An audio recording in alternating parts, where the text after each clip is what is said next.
when treatment is also a business, what parents need to understand about rehab, insurance, treatment recommendations, financial incentives, and the extraordinary vulnerability of families in crisis.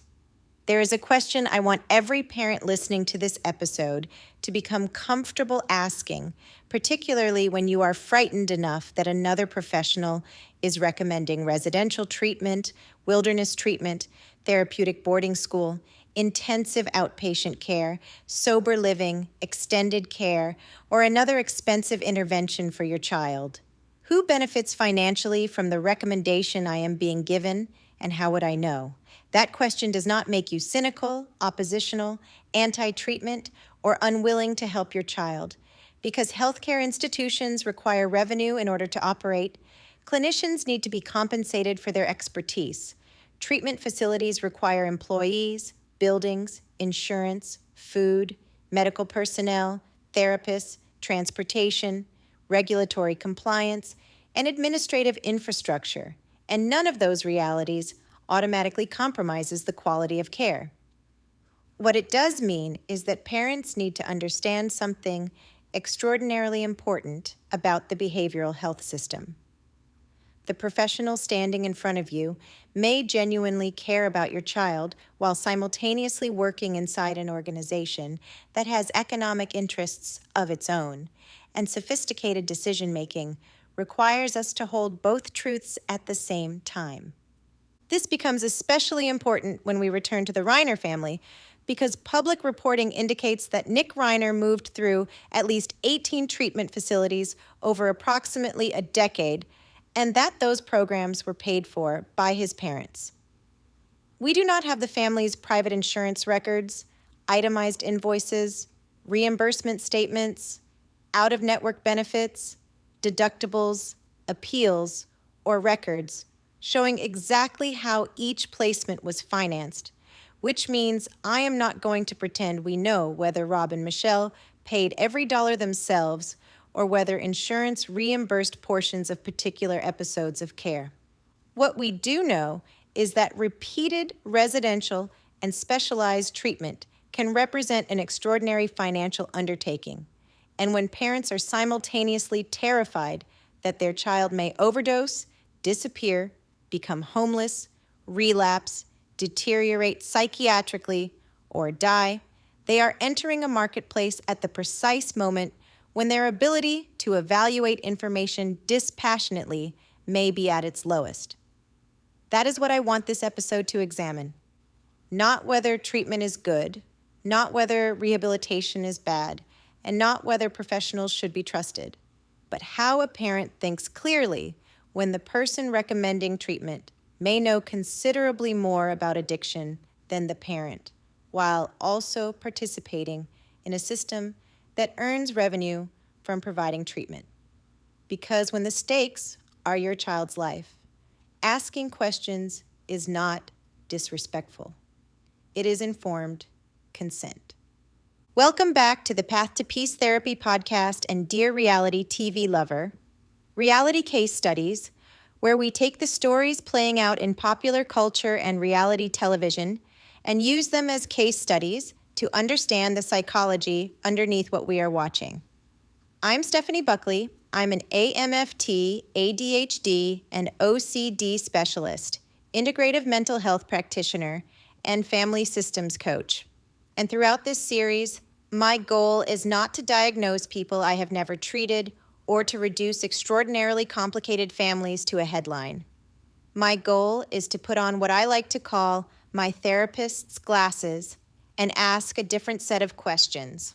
What can attachment theory, Bowen family systems theory, developmental psychology, addiction science, neuroscience, and the mental health treatment system teach us about the patterns we are seeing, and how can understanding somebody else's story help us better understand our own families, our own children, our own relationships, and perhaps some of the decisions we have made when we were frightened and desperately trying to help someone we love. If you have been following the Reiner family series, you know that we have already spent considerable time looking beyond the final catastrophic outcome and moving backward through the developmental history, Because families do not arrive at a crisis in a single moment. There are years of interactions, interventions, treatment decisions, changing diagnoses, substance use, periods of stabilization, relapse, parental fear, professional recommendations, and repeated attempts to find the intervention that might finally change the trajectory. In part 3, I want to widen our lens even further because once a family enters the behavioral health treatment system, another powerful system enters the family story, the business of treatment itself. That does not mean treatment professionals are motivated by money rather than patient welfare, and it does not mean rehabilitation facilities should be viewed suspiciously simply because they must generate revenue to operate. However, it does mean that when frightened parents are being asked to make extraordinarily expensive and consequential decisions about someone they love, they deserve to understand the financial structure surrounding those recommendations. Who is making them? What evidence supports them? What insurance may or may not cover? How treatment success is being measured? And whether any financial relationships exist among the professionals and facilities involved. And this is particularly important in the Reiner family story because when we talk about a young person reportedly moving through at least 18 treatment facilities, we cannot simply count the placements and move on. We have to ask what each placement was intended to accomplish, what was learned when it did not produce durable functioning outside of treatment, how the next recommendation was made, how the family evaluated those recommendations, what role insurance may have played, what the financial burden may have looked like, and what happens psychologically to parents after they have repeatedly handed their child to another professional who tells them, in one form or another, we know how to help him. Because after enough failed interventions, the parent is no longer making decisions from the same psychological position they occupied at treatment number 1. They are making decisions carrying the accumulated fear, hope, disappointment, financial investment, authority of previous professionals, and knowledge that saying no to the next recommendation may feel as though they are gambling with their child's life. So, dear reality TV lover, today we are going to talk about something we rarely discuss when we talk about addiction and mental health treatment. What happens when treatment is also a business, and how parents can remain informed consumers of healthcare at precisely the moment when fear makes clear thinking the hardest. The question parents rarely think to ask. When a parent hears the words, "Your son needs residential treatment," the parent's brain generally does not immediately begin performing a financial conflict analysis because the parent's nervous system hears something much more primitive.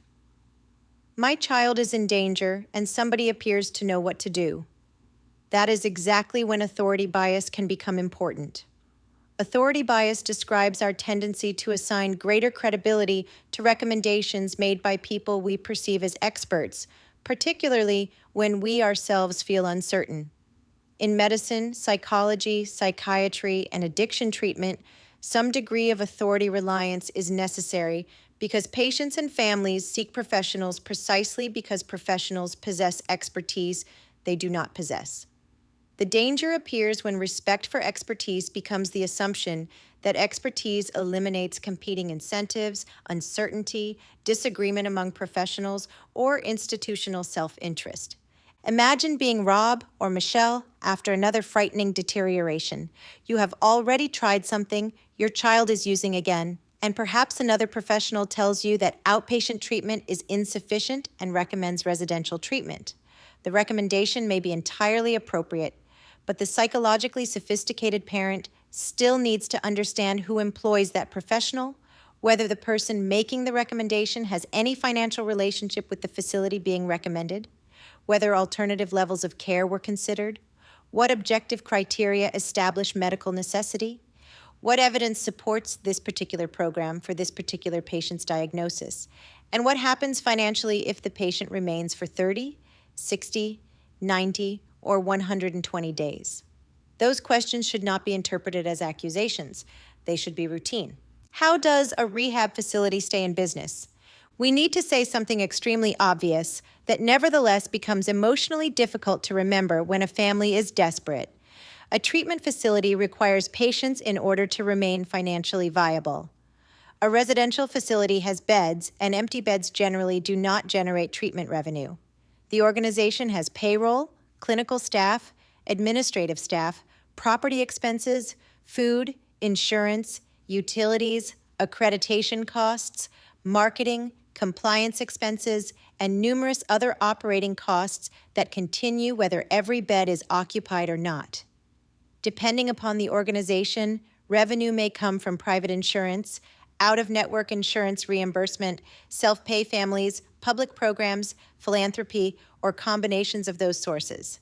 A nonprofit treatment organization also has to generate enough revenue to remain operational.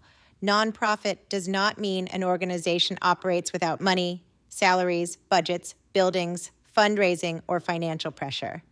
None of this means a facility is keeping patients unnecessarily, because that would be an enormous and unsupported leap. What it means is that clinical care exists inside an economic structure, exactly as it does in hospitals, private medical practices, universities, nursing homes, psychotherapy practices, and virtually every other healthcare setting. Ethical systems are designed to prevent the economic structure from determining clinical recommendations, but pretending the economic structure does not exist leaves families less informed rather than more protected. This is where I want parents to learn the term conflict of interest. A conflict of interest does not automatically mean misconduct has occurred. It means that a person or institution possesses another interest, often financial, professional, reputational, or organizational, that could potentially influence judgment. Ethical practice requires those interests to be appropriately managed so that patient welfare remains primary. The question, therefore, should not automatically be, are these people trying to make money from my child? A much better question is, what safeguards exist to ensure that the financial interests of this organization do not determine the clinical recommendations being made for my child? That is a PhD level question every parent is allowed to ask. What is the business model? For many residential behavioral health organizations, the fundamental economic unit is fairly straightforward. Treatment delivered over time generates revenue, whether that revenue comes directly from families, insurers, or another payer. In a residential setting, this may involve per-day or bundled rates, while outpatient programs may generate revenue through individual services, program days, therapy sessions, psychiatric services, testing, medication management, or other billable care. The exact model varies substantially among facilities, which is precisely why parents should ask for it rather than assuming they understand it. This creates an important concept from health economics called the principal-agent problem. The principal in this case, the patient or parent, must rely upon an agent, the professional or institution, to make recommendations in an area where the agent possesses far more expertise. The parent cannot independently determine whether 60 days is clinically necessary rather than 30, whether residential treatment is necessary rather than intensive outpatient treatment, whether a particular facility is appropriate for dual diagnosis, or whether a recommendation for extended care is clinically warranted, and the family therefore delegates considerable decision-making authority to professionals. That relationship functions ethically when the professional's recommendations remain centered upon the patient's welfare. But the information imbalance means families need transparency because the professional knows considerably more about treatment than the parent. The facility knows considerably more about billing than the parent. The insurer knows considerably more about the insurance contract than the parent. And the parent may be the person responsible for making an extraordinarily consequential decision while possessing the least information in the room. Now, add a terrified parent. This information asymmetry becomes even more important when we add the neuropsychology of parental fear. Under conditions of acute threat, the brain tends to prioritize immediate safety over slower, deliberative analysis, which is adaptive when danger is imminent. If somebody tells you your child may die, you are unlikely to respond by requesting a spreadsheet comparing 5 facilities' treatment outcome methodologies, ownership structures, insurance contracts, discharge criteria, and readmission rates. You say, "Where do I sign?" That is understandable, but it also creates what behavioral economists call decision-making under conditions of asymmetric information and high emotional load, an environment in which consumers are unusually dependent upon the integrity of the person advising them. Think about how different this is from purchasing most expensive services. If somebody is selling you a $70,000 automobile, you can leave the dealership, compare prices, read independent reviews, test drive competing vehicles, negotiate, and return next week. If someone says, "Your 17-year-old is using opioids and needs residential treatment immediately," the psychological ability to shop comparatively changes. The product being purchased is not simply treatment. The parent experiences themselves as purchasing safety, hope, and possibly survival. And that makes this population extraordinarily vulnerable to persuasion. The treatment industry has had real ethical problems. This is not merely theoretical. The addiction treatment marketplace has attracted regulatory scrutiny precisely because vulnerable families and patients can be exploited. The Federal Trade Commission has taken action against treatment-related organizations and marketers accused of deceptive advertising and patient routing practices. In recent cases, federal regulators allege that marketers used the names of treatment centers in online advertisements and routed people searching for those centers toward other facilities, with call center representatives allegedly presenting themselves in ways that obscured their actual affiliations. That matters because the person searching for addiction treatment may believe they are speaking with an independent referral service, clinical professional, or particular facility when they are actually speaking with somebody whose economic interests are connected to placing the patient somewhere specific. Again, this does not mean the facilities Nick attended engaged in such conduct, because there is no basis for saying that. The point is that the broader industry has generated enough documented concern that parents should understand why transparency matters. The insurance question. Now we need to address something I think listeners will immediately wonder about when they hear that Nick reportedly attended at least 18 treatment facilities. Who paid for all of this? The honest answer is that we do not currently know the complete financing structure. Public reporting states that the programs were paid for by Rob and Michelle, but that does not necessarily tell us whether insurance reimbursed portions of particular episodes. A family can initially pay a facility and later receive partial out-of-network reimbursement, or insurance may cover certain medically necessary services while excluding other components. Conversely, a family may have excellent general health insurance while discovering that a particular residential program is out of network, that the insurer authorizes only a limited period, or that a therapeutic school or wilderness component is treated differently from covered medical treatment. That is why I would not say Rob Reiner was successful, therefore he must have had excellent insurance that paid for rehab. We simply do not know, and wealth is not a proxy for insurance coverage. Mental health parity does not mean everything is covered. Parents also need to understand the Mental Health Parity and Addiction Equity Act, commonly referred to as MHPAEA. Federal parity law generally requires many health plans that provide mental health and substance use disorder benefits to apply financial requirements and treatment limitations no more restrictively than comparable medical and surgical benefits. Federal guidance has specifically recognized intermediate levels of behavioral health care, including residential treatment and intensive outpatient treatment, within parity analysis. That is extremely important, but parity does not mean every treatment center must accept my insurance. Every residential stay will be authorized indefinitely. Every wilderness program or therapeutic boarding school is automatically a covered medical benefit.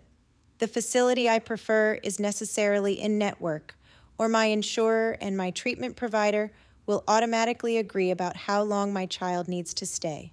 Medical necessity, network status, prior authorization, benefit design, appeals, out-of-network reimbursement, and the exact classification of services can all affect what the family ultimately pays. The three-party problem: family, facility, insurer.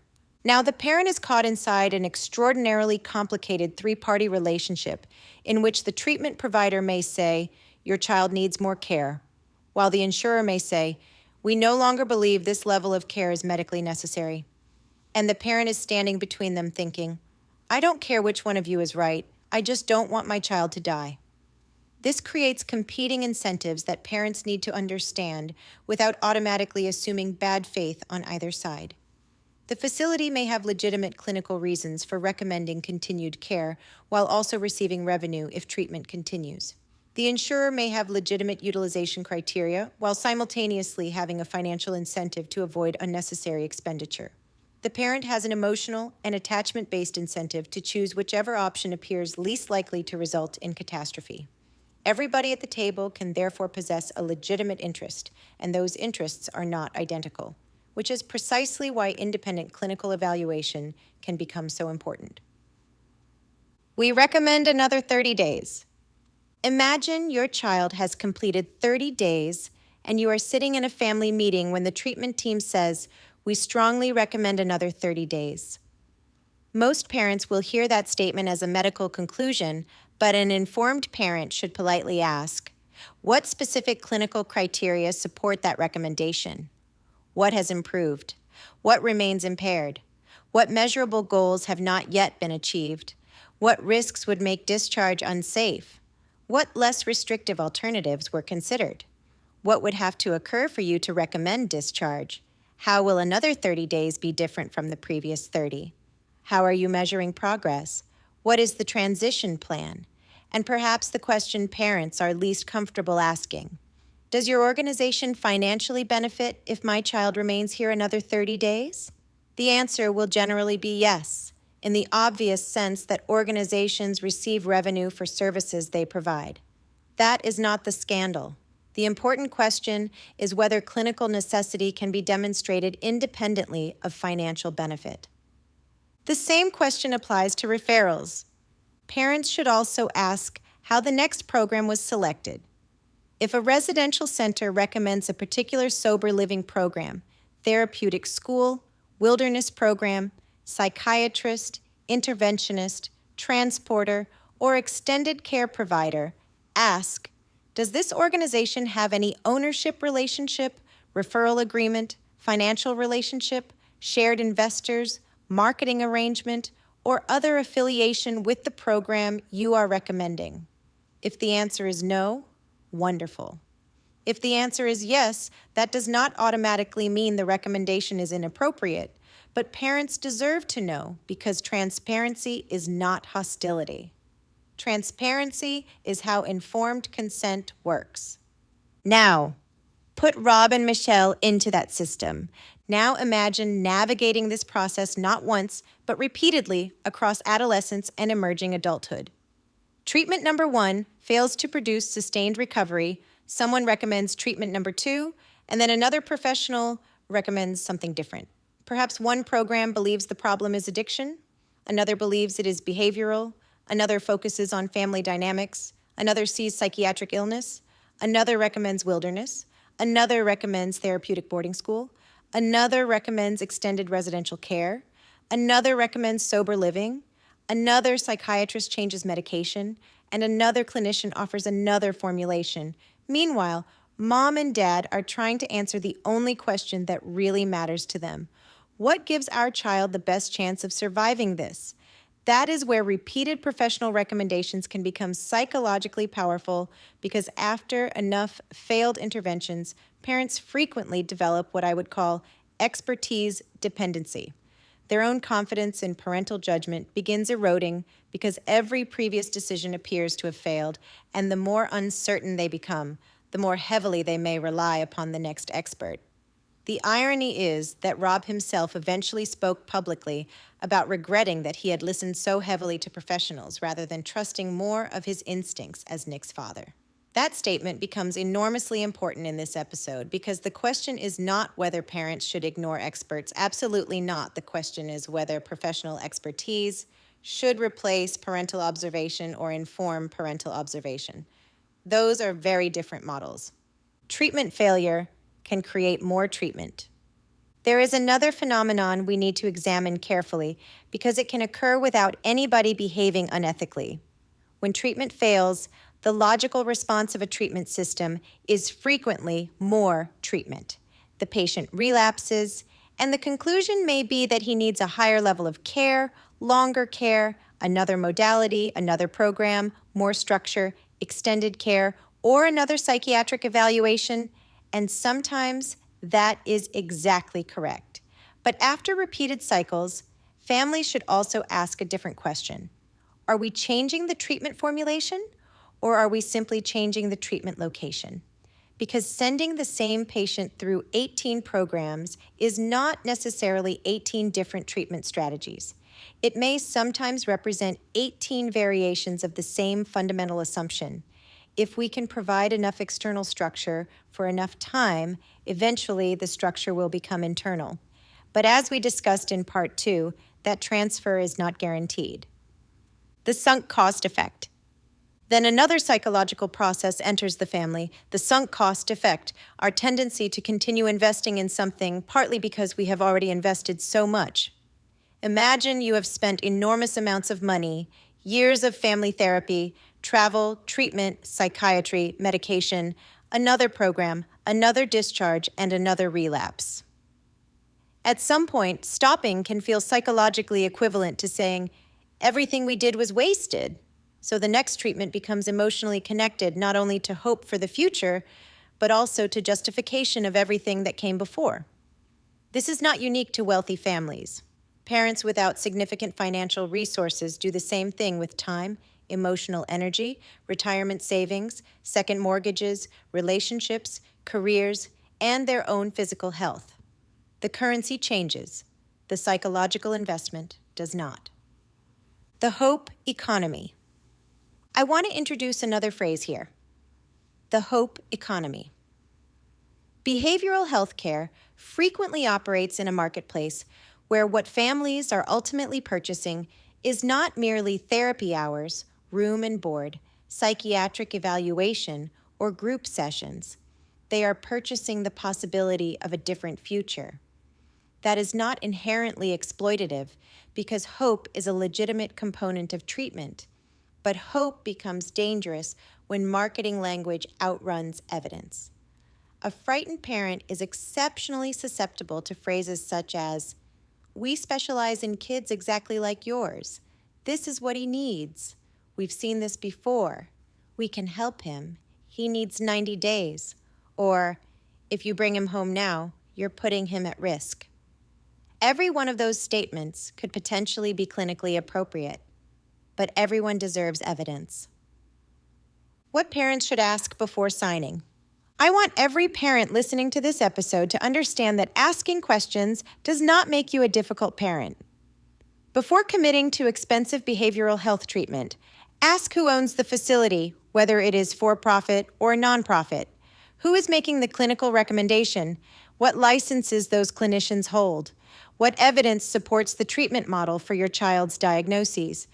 What the staff-to-patient ratio is, how frequently your child will actually receive individual psychotherapy, how psychiatric care is delivered, how emergencies are handled, what constitutes successful completion, what causes discharge, what percentage of patients leave early, how outcomes are measured after discharge, what the relapse plan is, whether the organization has financial relationships with referral sources or aftercare programs, what your insurance is expected to cover, what you could owe if insurance stops paying, and what independent alternatives exist at lower levels of care. Then ask one question that I think is absolutely essential. If this were your child, what evidence would convince you that this program was not working? Because a treatment model that can explain every failure by saying the patient needs more treatment is extremely difficult to falsify. And good clinical reasoning requires us to be able to identify not only evidence that confirms our hypothesis, but evidence that would cause us to reconsider it. Get an independent second opinion. Whenever circumstances safely allow it, I would strongly encourage families considering an extremely expensive or restrictive placement to obtain an evaluation from a qualified clinician who does not financially benefit from the placement decision. That clinician may ultimately say, yes, residential treatment is absolutely necessary, and that independent confirmation can be enormously reassuring. Or they may say the child needs detoxification first, the psychiatric illness needs stabilization first, a different level of care is appropriate, the current program is poorly matched to the diagnosis, or the primary problem may not be what everyone initially assumed. That is the value of independence. Rob and Michelle were not shopping for a product. And this is where I want to return to compassion, because it is extraordinarily easy to look backward at 18 treatment placements and ask, why did they keep doing this? But that question becomes much easier to understand when we remember what they believed they were purchasing. They were not buying vacations, they were not buying luxury goods, and they were not spending money because rehabilitation was enjoyable. They were repeatedly purchasing another possibility that their son might survive and recover. If somebody looked Rob Reiner in the eyes after another relapse and said, I believe your son needs this program, what was he supposed to do with that information? He was a filmmaker.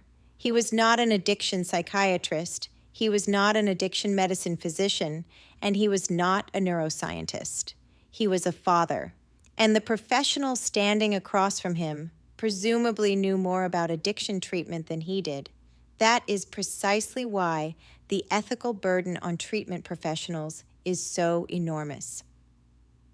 When expertise meets power, the clinician-family relationship contains an unavoidable power differential, meaning that the professional possesses specialized knowledge, institutional authority, access to treatment systems, and language the family may not understand.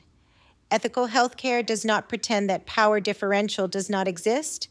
Ethical healthcare manages it through informed consent, transparency, evidence, patient autonomy, disclosure of conflicts, appropriate boundaries, and the willingness to encourage second opinions.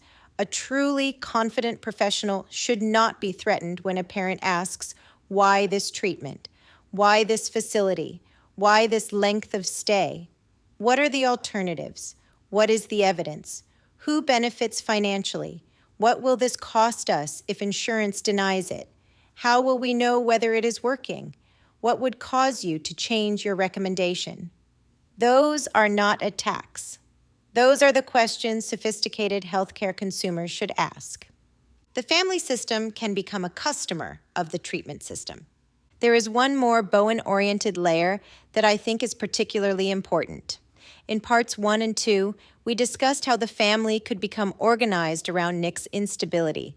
But eventually, another system enters the family system, the treatment system itself.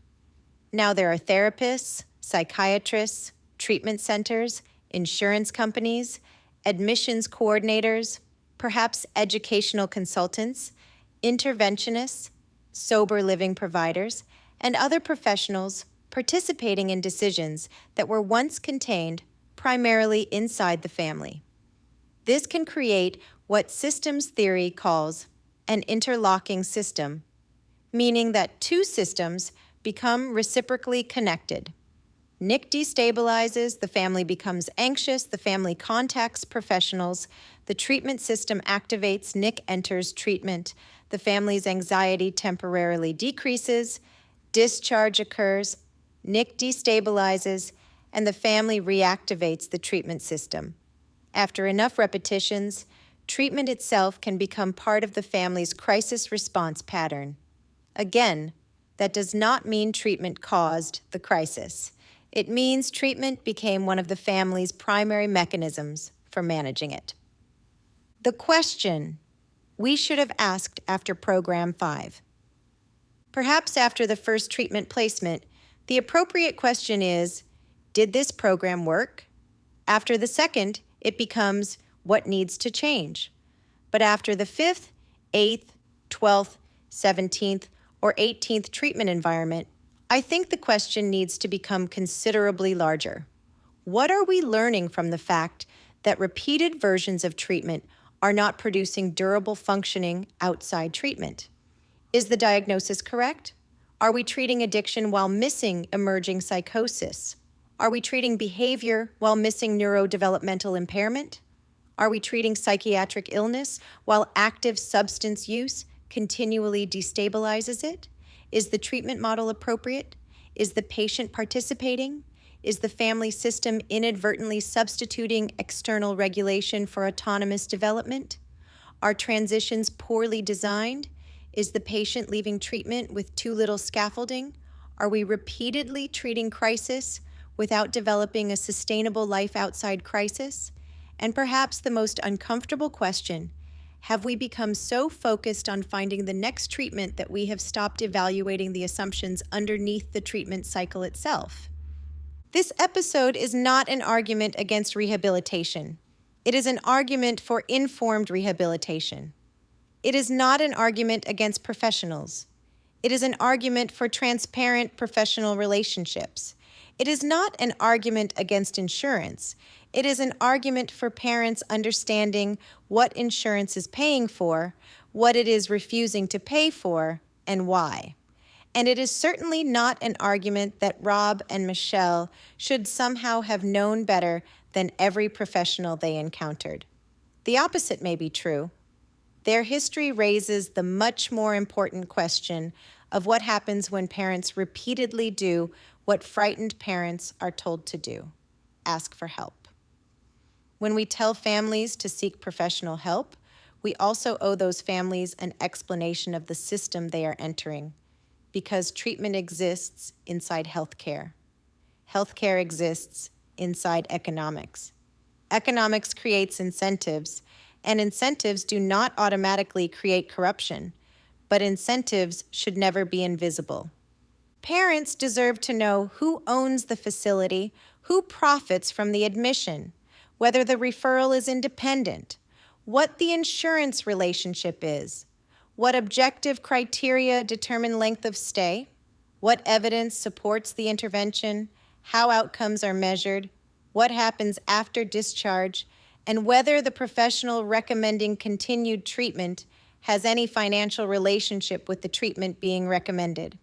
And perhaps most importantly, parents deserve permission to say, I believe you are trying to help my child, and I still need to understand how this system works. Those statements can coexist. Just as Rob and Michelle could love their son and question his choices, parents can respect professionals and question professional recommendations. That is not distrust. That is differentiation. And if Bowen family systems theory teaches us anything, it is that differentiation becomes most important when anxiety is highest, because anxiety pushes human beings toward urgency, certainty, and dependence upon whoever appears to possess the answer. Sometimes that professional genuinely does possess an answer that can save a life. Sometimes there are several defensible answers. Sometimes the evidence is incomplete, and sometimes treatment needs to change. Sometimes the most important question a parent can ask after years of interventions is not, where do we send him next? It is, before we send our child anywhere else, what have we learned from everywhere we have already sent him? Because 18 treatment placements should not merely create 18 invoices, 18 discharge summaries, or 18 new beginnings. They should create data. They should tell us something about what worked, what did not work, which diagnoses adequately explained the behavior, which environments produced stabilization, why stabilization disappeared after discharge, what the patient experienced as helpful or harmful, what the family learned, what was never addressed, and what should fundamentally change before the cycle begins again. That is the responsibility of sophisticated treatment, and that is the responsibility of sophisticated parenting in a complicated healthcare system. We can desperately want someone to save our child without surrendering our responsibility to ask how they intend to do it, what evidence supports it, how success will be measured, what it will cost, and whether the person recommending it has anything to gain from our saying yes. Because when a parent is frightened enough to hand another institution their child, their trust, and potentially tens or hundreds of thousands of dollars, that parent deserves more than hope. They deserve transparency. Before we close, I want to make an important clarification about this reality case study. Everything discussed in this episode is presented for educational and psychoeducational purposes and is based upon publicly available reporting, interviews, statements, and information. I have never evaluated or treated Nick Reiner, Rob Reiner, Michelle Singer Reiner, or any member of the Reiner family, and I do not have access to their private medical records, psychiatric records, treatment records, insurance documents, billing statements, or communications with treatment providers. Therefore, when I discuss addiction treatment, residential care, insurance, financial incentives, conflicts of interest, authority bias, the principal agent problem, or family systems dynamics, I am using the Reiner story as a framework for examining larger psychological and healthcare system concepts rather than making conclusions about the private decisions, motivations, or conduct of any individual or organization involved in Nick's treatment. I also want to be especially clear that nothing discussed in this episode is intended to suggest that any treatment center, clinician, psychiatrist, interventionist, referral source, insurance company, or other professional involved in Nick Reiner's care acted improperly or placed financial interests above patient welfare. The fact that healthcare organizations receive revenue for providing treatment does not establish a conflict was mishandled, and the existence of a financial incentive does not establish unethical conduct. My purpose is to help families understand that behavioral health care operates within both a clinical and an economic system, and that parents have every right to ask about ownership, costs, insurance coverage, referral relationships, treatment goals, outcome measures, discharge criteria, and the evidence supporting recommendations. Nothing discussed here should replace individualized medical, psychiatric, psychological, legal, insurance, or financial advice. The Reiner Family, Part 4. Yesterday you were my child. Today you are my adult child. What happens at 18 when addiction, serious mental illness, privacy, parental authority, treatment refusal, and the right to make terrible decisions collide? And in Part 4, we are going to follow this story into a transition that I believe is extraordinarily important for parents of young adults struggling with addiction, psychiatric illness, or significant functional impairment, because something remarkable happens when a child turns 18. The calendar changes their legal status much faster than their developmental or psychiatric functioning may change. At 17 years and 364 days, you may be deeply involved in your child's healthcare and treatment decisions. Then your child reaches legal adulthood, and suddenly the relationship among parent, patient, clinician, treatment facility, and healthcare information changes. Yet ADHD does not disappear at 18, addiction does not disappear at 18, executive function impairment does not disappear at 18, psychosis does not disappear at 18, and the developmental capacities necessary for independent adulthood do not magically arrive because the law has assigned someone a new legal category. We are going to examine the psychological and practical consequences of that transition, including healthcare privacy, access to treatment information, consent, treatment refusal, decision-making capacity, psychiatric hospitalization, collateral information from parents, and the enormous difference between being financially responsible for an adult child and having legal authority over that adult child's decisions. We will also talk about anosognosia, which refers to impaired awareness of illness, and can occur in some serious psychiatric conditions, because this introduces one of the most painful paradoxes families can encounter. An adult may possess substantial legal autonomy while simultaneously experiencing an illness that interferes with their ability to recognize that they are ill or need treatment. And then we are going to put on our Bowen Family Systems glasses and ask what happens to the parent who has spent years being trained by experience to intervene. If your child's history has taught you that deterioration can lead to overdose, homelessness, disappearance, psychosis, hospitalization, or another dangerous outcome, parental hypervigilance can become deeply conditioned. You notice the missed medication. You hear the difference in the voice. You recognize the sleep disruption. You see the spending pattern. You know what happened the last time the phone stopped being answered. Your nervous system may be telling you, do something now, while the legal system may be telling you that this adult has rights you cannot simply override. That creates what I want to call the autonomy protection dilemma. How do we respect the autonomy of an adult child while recognizing that severe addiction or psychiatric destabilization may compromise the very capacities required to use autonomy safely? And perhaps even more painfully, what does a parent do when they can see the descent before the adult child can see it themselves?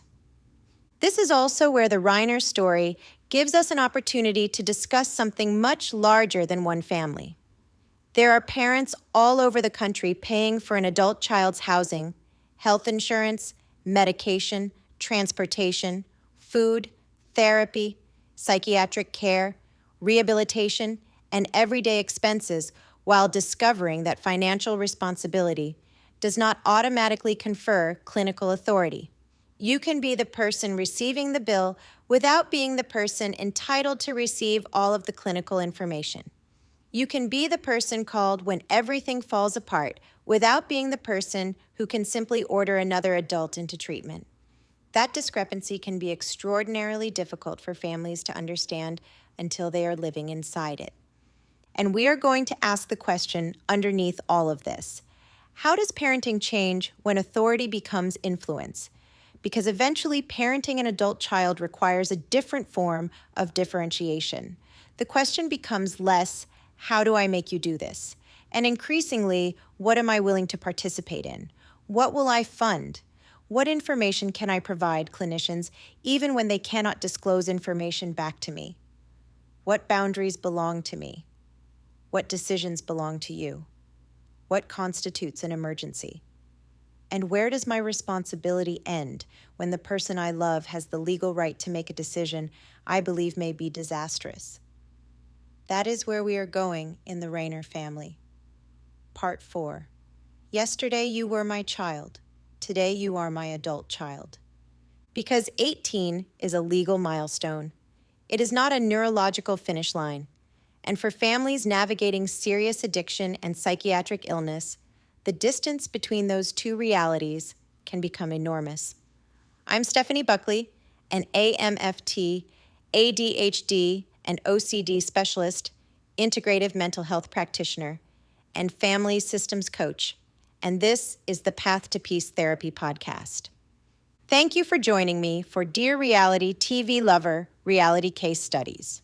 The Reiner Family, Part 3, When Treatment is Also a Business. Until next time, we will keep putting on the therapist's glasses, not to excuse behavior, not to diagnose people we have never treated, but to understand the psychology underneath the story and ask what somebody else's story might teach us about our own.